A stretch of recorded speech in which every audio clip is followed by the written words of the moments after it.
Godzilla x Kong: The New Empire, directed by Adam Wingard, stars Rebecca Hall and Tyree Henry. This is the fifth movie in the ongoing Monsterverse, and this is a direct follow-up from Godzilla vs. Kong. This film sees Godzilla and Kong reunite against a colossal undiscovered threat which challenges their existence and human existence, or something along those lines. I have no idea where to start with this one. This is one of the most mind-numbing, nonsensical films I've seen in a long time, and the script knows this from the beginning. Rather than showing the information which is conveyed visually through a chunk of silence and animal noises, we have to endure terrible human dialogue that is explaining the science and the lore of the kaiju monsters. This is yet another example of Hollywood writers thinking that the movie-going audience is stupid. Well, maybe they're not too far off, as I'm slowly discovering that there are people that actually like this movie. Are you people okay? I go to a website like Letterboxd and it's sitting at a solid 3, which isn't good for a movie by any means, but it also makes people think there's some redeeming things in this movie, which there are not. I suppose the highlight of this film is the main event, being Godzilla and Kong, although I hope people like Kong, because at the end of the day, this is a King Kong film. Like, he is the main character of this movie. Godzilla honestly gets pushed aside as a secondary character. The two of them absolutely do not share an equal amount of screen time. A lot more screen time is dedicated to Kong. I do wonder if this is the studio's way of trying to appease Toho, because they know if they severely fuck up Godzilla's character, Toho could easily take away the rights or use Godzilla. There isn't enough to warrant the rights being taken away, but my god, is it the stupidest thing ever to see Godzilla curled up like a kitty sleeping in the Coliseum, solely because this dipshit director was inspired to do this because of his fucking cat. The action between all the kaijus are some of the most grating, visually unappealing messes I've ever had the displeasure of watching. It's genuinely such a pain, and it's not cool at all. I don't care if this is a turn your brain off popcorn movie. This is a lazy excuse for filmmakers to just throw anything in front of the camera and hope for the best without caring about any artistic integrity. Naturally, we have the human characters in this movie too. I don't mean to be harsh to this woman, as I haven't seen her in many films, but holy shit, Rebecca Hall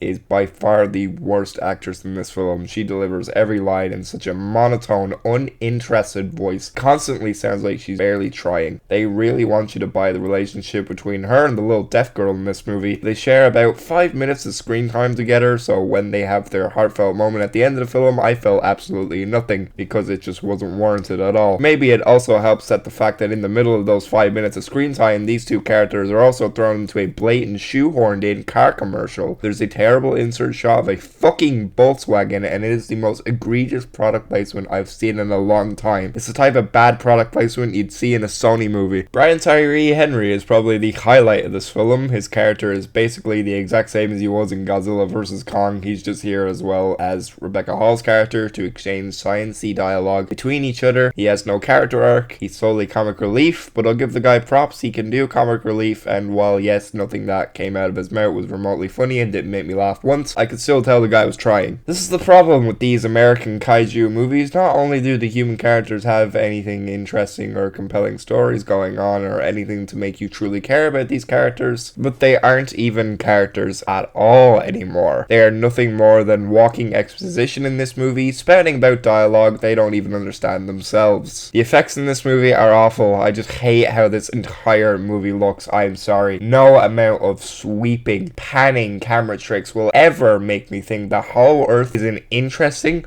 or cool place to go to. I've never once had the desire to want to jump through the screen and explore Hollow Earth. It's uninteresting and bland, and we've seen it done before. It was mildly cool 15 years ago when Avatar came out and gave us Pandora, but it's not fucking cool here. I think I genuinely just can't get into a film where my eyes know a good 90% of what I'm looking at isn't actually real. It makes for a truly grating experience. When the fight scenes happen, it's just super uninteresting and ugly to look at. They also thought it was a good idea to start humanizing these monsters. I guess I can understand it for Kong, since, yeah, look, he's an ape, and apes are a part of the evolutionary process of humans, but it is so incredibly fucking stupid whenever they make Kong do what I like to call the infamous DreamWorks smirk, and he does this about 2 times in the final act of this movie. Keep these kaijus as mindless big monsters, for the love of God. There is way too much happening in this movie too. They couldn't decide if they wanted to make a Kong movie or if they wanted to make a Godzilla movie, so they shoved it all together, and they have both kaijus face off against their respective villains in this one film, where they shouldn't have been. This shouldn't have been the case at all. It feels so cramped, especially in the third act when they bring in another monster, which I guess if you're a fan of these movies, I won't spoil which monster this is. But again, it just makes the film feel so unnecessarily full. Overall, this movie really didn't do it for me, and I am not solely chalking this up to it not being for me. Movies like this are so distasteful and grating and harm the cinema going experience more than anything. It was truly a bad omen when I knew I was watching a piece of shit after the first 5 minutes, and that's the title card from the movie shows up. By that point, I knew I was in for what could possibly be one of the worst cinema going experiences I would have in a while, and my god was I proven right. I'm giving Godzilla x Kong the New Empire 1 star. It is a painful, mind-numbing, visually disgusting piece of shit slog of a film that does nothing but provide the absolute worst and bad entertainment for the masses to consume, and the more people that go to see these movies and support them, the more we will get. So I suppose I'm unwillingly along for the ride. I don't recommend this at all. I wouldn't wish this movie upon my worst enemy. If you genuinely want to watch it, please don't waste your money in a movie theater to do so. I know at the moment releases are scarce, but my god, you don't need to give your money to a garbage piece of shit movie like this.